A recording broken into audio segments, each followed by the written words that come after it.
Certains sont considérés comme des cold cases, des affaires non élucidées. D'autres, au contraire, ont connu un épilogue judiciaire. Ce sont les crimes de la route. Leur point commun, tous ont eu comme décor macabre une route ou une autoroute, la fin du voyage pour des victimes innocentes, des femmes ou des jeunes filles pour la plupart. Les crimes de la route, épisode 5, l'autoroute des larmes au Canada. C'est un ruban de bitume long de 724 km qui file au milieu de forêts inquiétantes et de lacs gelés. Une autoroute à 4 voies qui relie les villes de Prince Rupert et Prince George. Nous sommes en Colombie-Britannique, une province située à l'extrême ouest du Canada, au nord de l'État de Washington, aux États-Unis. Là-bas, comme chez nous, les autoroutes ont des numéros. Celle-ci est l'autoroute 16, mais c'est sous un autre nom qu'elle s'est fait connaître, un nom tristement célèbre, la Highway of Tears, l'autoroute des larmes.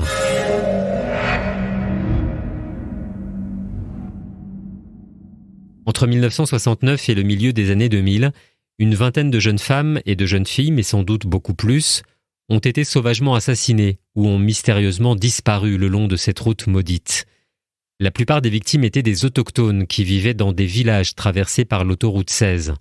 Plusieurs d'entre elles faisaient du stop au moment de leur disparition.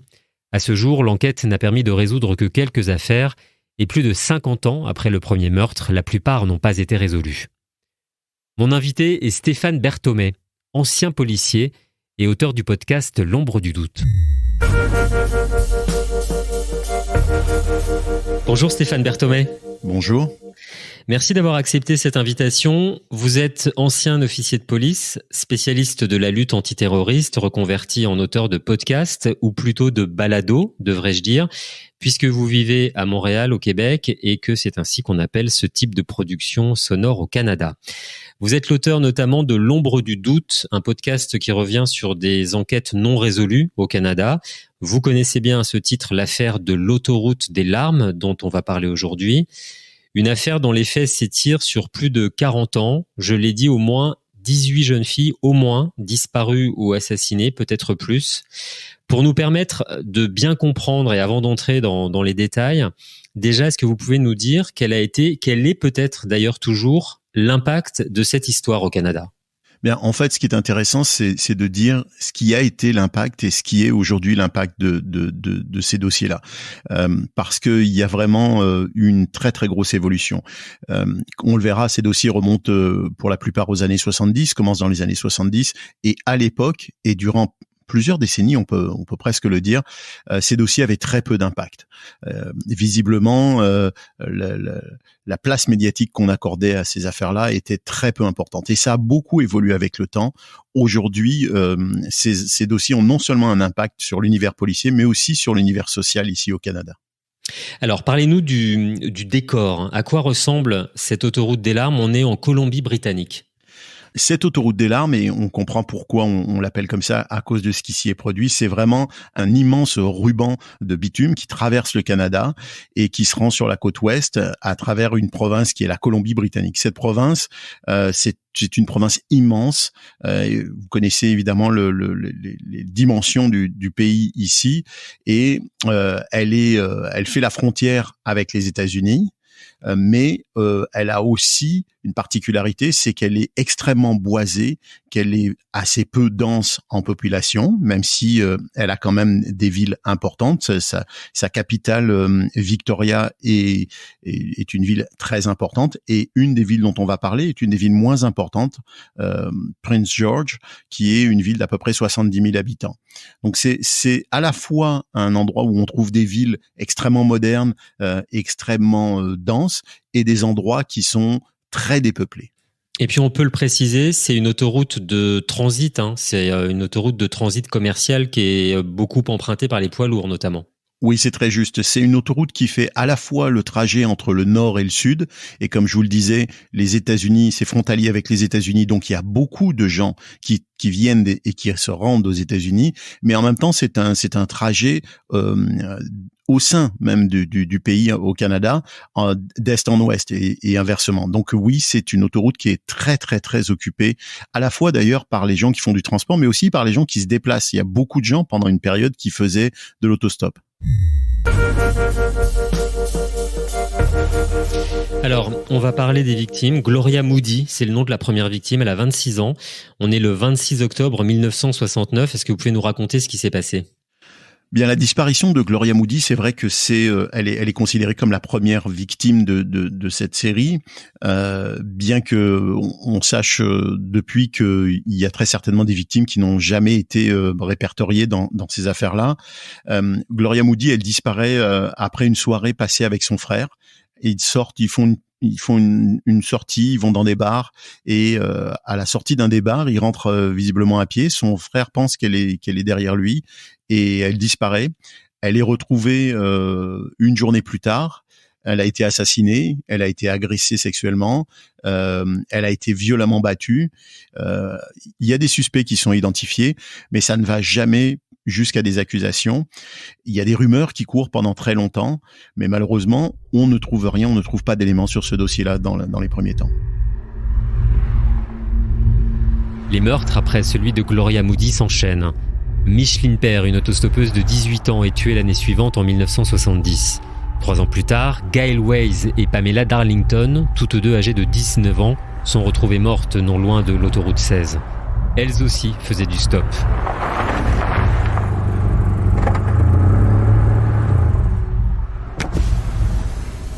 En 1975, on retrouve le corps de Monica Ignace, qui avait disparu l'année d'avant, probablement sur le chemin de l'école. Elle n'avait que 14 ans.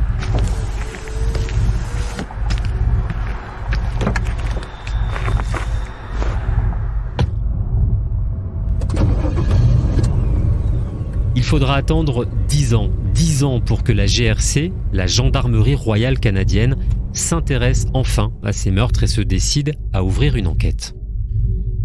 Il y a plusieurs raisons qui expliquent le fait que ces dossiers-là n'ont pas été pris à leur juste mesure à l'époque. Il faut comprendre que dans les années 70, les enquêtes policières n'étaient pas ce qu'elles sont devenues ensuite. Les moyens n'étaient pas les mêmes. Le fait que le territoire était extrêmement étendu aussi posait certaines problématiques, mais tout ceci n'excuse absolument pas le traitement qui a été accordé à ces dossiers, dont on sait aujourd'hui qu'il a été différent de certains autres, et très certainement à cause de la nature même des victimes.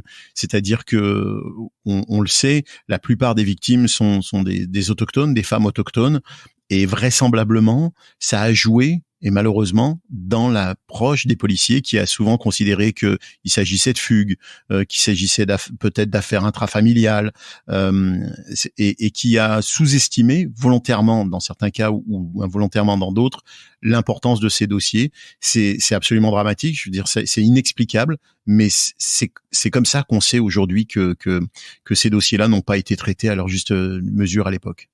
Alors c'est important parce que c'est vraiment la clé de cette affaire, des victimes autochtones. Peut-être qu'on peut rappeler qui sont ces jeunes femmes autochtones qui vivent au Canada.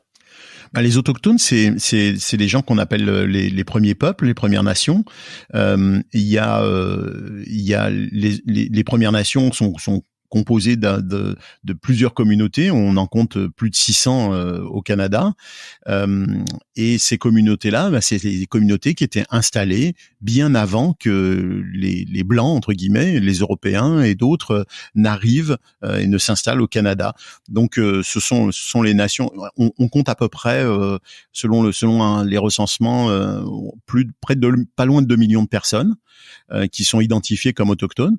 Donc, c'est une population importante. C'est une population qui est, et ça compte aussi dans l'explication de ce qui s'est passé, qui est souvent dans des endroits qui sont spécifiques, c'est-à-dire qu'on a appelé des réserves pendant très longtemps et qu'on appelle encore des réserves ou des territoires, et qui sont vraiment placés notamment dans des endroits où ils sont éloignés des centres-villes, éloignés des agglomérations, et donc qui a pour conséquence évidemment de les isoler et de les placer dans des situations où ils ont moins accès aux services et à tout ce que la société moderne peut produire comme moyen.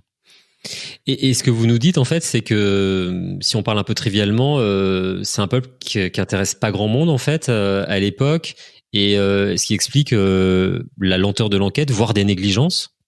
Bon, écoutez, moi je suis pas sociologue, donc c'est sûr que il m'appartient pas à moi de donner une explication sociologique là-dessus, mais c'est très clair, c'est un fait connu aujourd'hui que ces populations-là ont été sous-considérées, ont eu moins d'accès aux moyens, à la fois aux moyens légaux et aux moyens technologiques, aux moyens que fournissent la société. Vous savez, il y a encore beaucoup de communautés qui n'ont pas accès à l'eau.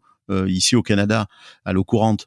Donc, il est très clair, il est connu que de tous que effectivement, il y avait une discrimination qui a été faite et que on a considéré pendant très longtemps, ce qui n'est plus le cas aujourd'hui dans l'immense majorité des cas. Il faut l'espérer, encore moins à l'avenir. Mais il a été considéré à un certain moment que les dossiers de ces gens-là étaient moins importants. Faut dire aussi que on se place dans le contexte d'une police des années 70. Cette police des années 70, elle est quand même extrêmement machiste, elle a quand même des a priori très lourds. Les femmes qui, par exemple, se livraient à des activités considérées comme à risque, la prostitution, étaient aussi sous-considérées par les enquêteurs. On a plusieurs dossiers, moi j'ai constaté très souvent dans certaines affaires que des jeunes femmes qui sortaient dans les bars ou dans les boîtes de nuit, ou qui se livraient à des activités de prostitution, ou qui fréquentaient des gens hors mariage, on trouvait un certain laxisme dans le traitement des dossiers, où on considérait que certainement elles avaient fugué avec leurs amants. Donc on ne mettait pas tous les moyens sur ces dossiers-là. Et ça, c'est un fait qui remonte vraiment à cette période-là des années 70.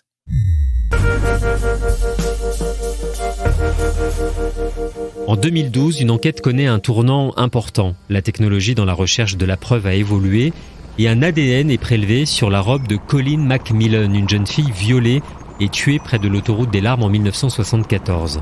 Plus de 40 ans après les faits, cette découverte permet d'identifier l'auteur du crime, Bobby Jack Fowler, un dangereux délinquant sexuel américain mort en prison en 2006.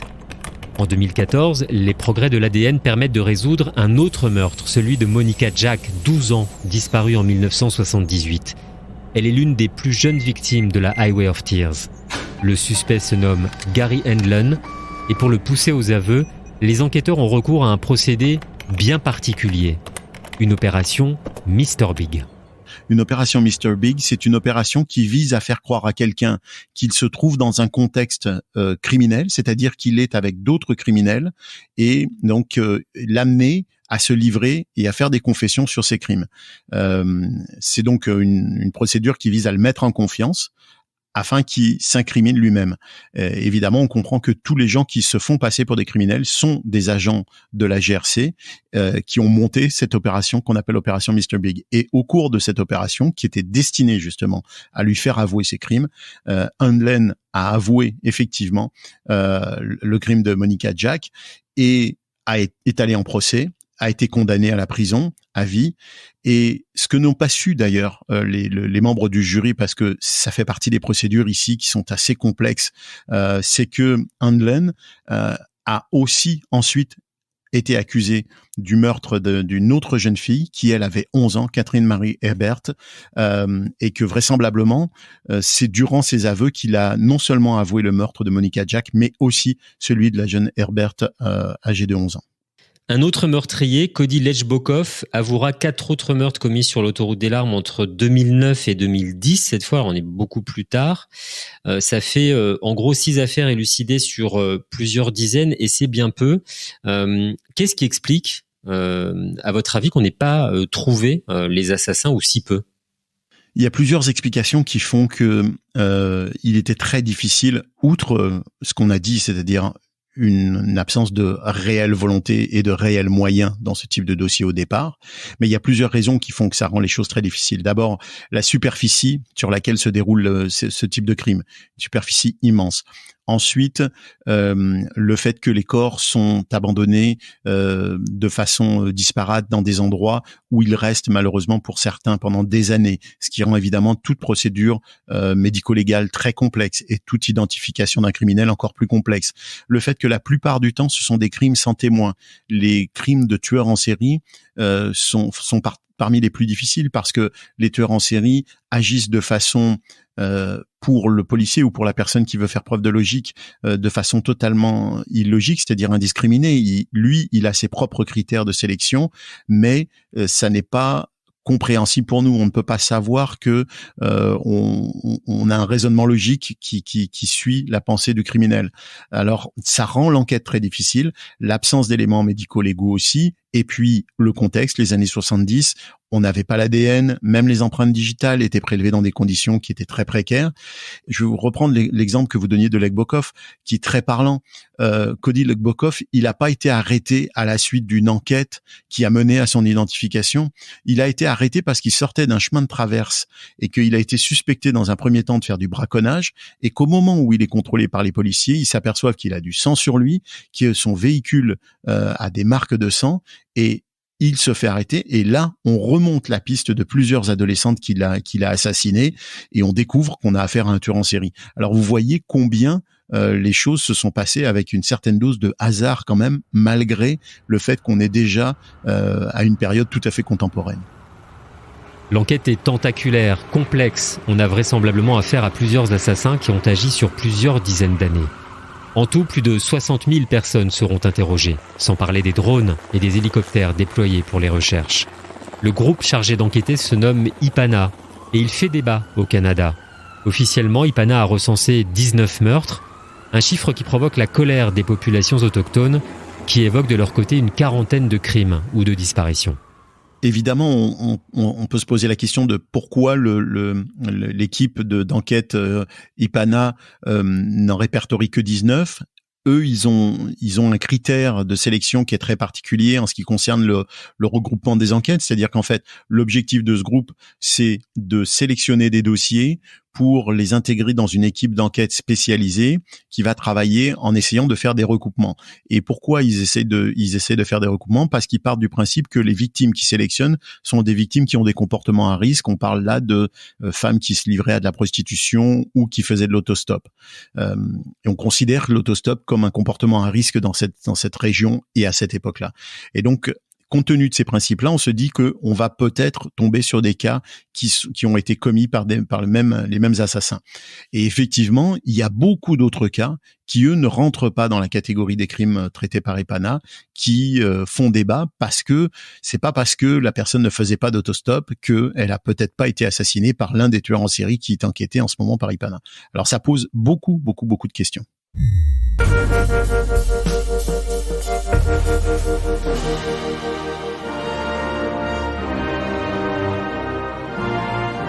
En 2015, l'arrivée au pouvoir de Justin Trudeau est porteuse d'espoir pour les familles de victimes. Le Premier ministre canadien crée une commission d'enquête nationale, il débloque un fonds de 40 millions de dollars canadiens et engage un vaste plan d'éclairage et de sécurisation de l'autoroute 16. En 2020, une stèle en forme de totem représentant une femme est érigée en hommage aux victimes. Mais ce qui frappe le plus depuis quelques années, c'est la mobilisation des familles autochtones. La nouvelle génération dispose d'une nouvelle arme, les réseaux sociaux. Et elle se bat pour connaître la vérité. Il faut dire aussi que il y a une pression sociale de plus en plus forte. Le fait que les populations autochtones ne soient pas traitées à l'égal de tout un chacun est de plus en plus difficile à soutenir pour les politiciens. Et donc, cette pression sociale fait que, justement, il y a des mesures qui sont prises, on essaye de mettre en place des choses. Il y a une très très large enquête qui a été mise en œuvre et vraiment d'une façon extrêmement brutale à démontrer combien les femmes autochtones avaient été victimes et quel nombre faramineux de femmes autochtones, on estime le nombre à 1200, avaient été victimes d'enlèvement ou d'assassinat. Donc tous ces faits, l'évolution de la société, l'arrivée des réseaux sociaux et donc du fait que les gens discutent beaucoup plus rapidement, beaucoup plus facilement, de façon beaucoup plus massive de ces questions-là, tout ça a conduit effectivement à une prise en charge, une prise en compte beaucoup plus proche de la réalité de ces questions. Et je crois qu'il y a les familles aussi qui se sont beaucoup mobilisées. Il y a aussi une génération qui arrive. Vous parliez des réseaux sociaux qui se bougent beaucoup plus. Mais ça, on le voit dans d'autres affaires. C'est-à-dire que face à l'impossibilité pour les pouvoirs publics, les autorités en place de résoudre des affaires aussi graves, en fait, c'est les citoyens eux-mêmes qui se bougent en fait. Vous avez raison, puis ce qui est fascinant, c'est que on constate l'impact de l'évolution d'une société sur les enquêtes policières et sur la façon dont elles sont menées. Parce que si on se place dans la position des années 70, il ne viendrait pas à l'idée d'une famille de victimes de s'élever contre le travail policier et de contester ou critiquer le travail policier. Or, dans les années 2000, et aujourd'hui bien plus encore, le travail policier est questionné, regardé, analysé. Les familles font des sorties dans les médias, sont interviewées dans les grands médias, et effectivement la pression sur la police est beaucoup plus forte qu'elle n'a jamais été. Et ça a beaucoup joué. Il y a eu aussi des mouvements dans certains dossiers, et dans ces dossiers-là en particulier, mais dans d'autres dossiers, dans d'autres endroits du Canada, où des familles se regroupaient parce qu'elles découvraient, grâce aux réseaux sociaux, grâce aux médias, qu'elles avaient des points communs, c'est-à-dire que certaines des victimes évoluaient dans les mêmes milieux ou qu'elles avaient rencontré les mêmes personnes. Et donc, les familles faisaient elles-mêmes des liens, parfois subjectifs, mais parfois réels, entre les dossiers, et donc se constituaient en groupe de pression qui deviennent beaucoup plus difficiles à gérer pour les corps policiers aujourd'hui, ce qui les oblige à être plus proactifs dans certains des dossiers. Pour conclure, Stéphane Berthomé, une question que je pose à chaque invité. Connaîtra-t-on un jour, selon vous, la vérité sur ces affaires, sur les meurtres et les disparitions de l'autoroute des larmes ? Ce qui est terrible, c'est que je sais qu'on connaîtra jamais vraiment la vérité. Pourquoi on connaîtra jamais vraiment la vérité ? Parce que les crimes qui ont été commis dans cette portion du Canada à cette époque-là sont des crimes qui ont été commis par plusieurs assassins en série. Et donc on ne pourra jamais identifier à la fois toutes les victimes et tous les auteurs de ces crimes-là. Mais on a quand même fait d'énormes pas, on a quand même mis des noms sur des actes criminels, on a envoyé certains de ces criminels en prison. Une partie de toute cette histoire a été mise à jour, il en reste encore une autre. Peut-être que l'évolution encore de moyens technologiques nous aidera là-dedans, mais je crains malheureusement qu'effectivement on ne sache pas à la dernière affaire ce qui s'est passé durant ces années-là. Merci beaucoup Stéphane Berthomé d'avoir participé à ce podcast. Merci, c'était un plaisir. Retrouvez d'autres épisodes des Crimes de la route et l'ensemble de nos podcasts sur le site internet Vinci Autoroute et sur l'appli Radio Vinci Autoroute, une collection disponible également sur YouTube, Deezer, Spotify et sur Apple Podcasts.